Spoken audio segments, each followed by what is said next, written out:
Hello Budget Peeps!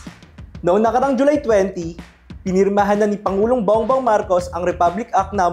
12009 o ang New Government Procurement Act. Ano-ano ang mahalagang bahagi ng sinasabing biggest anti-graft and corruption law in the modern era? Tara't pag-usapan natin yan dito sa Budget 101. Sa pagpasa ng NGPA, opisyal nang inamendahan ang Government Procurement Reform Act matapos ang mahigit na 2 dekada.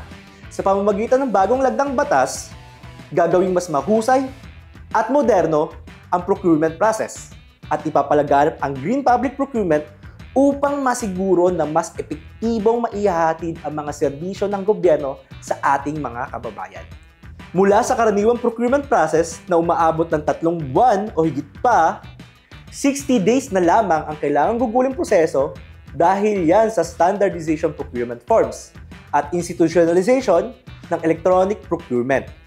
Magkakaroon na rin ng e-marketplace kung saan maaari na lamang mag-add to cart ang mga ahensya ng common items katulad ng karaniwan nating ginagawa sa mga online shopping application tulad ng Shopee at Lazada.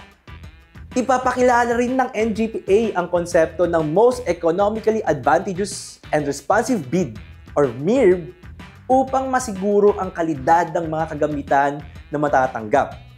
Ang pagpapahusay ng government procurement ay isa lamang sa reformang isinulong ni Department of Budget and Management Secretary Nina F. Pangandaman mula nang siya ay maitalaga bilang Budget Secretary. At ayon sa kanya, ang NGPA ang biggest anti-graft and corruption law in the modern era. Naway naging malinaw sa inyo ang kahalagahan ng NGPA sa pagbibigay ng mahusay na serbisyo publiko. Magkita-kita po muli tayo sa susunod na linggo dito sa Budget 101.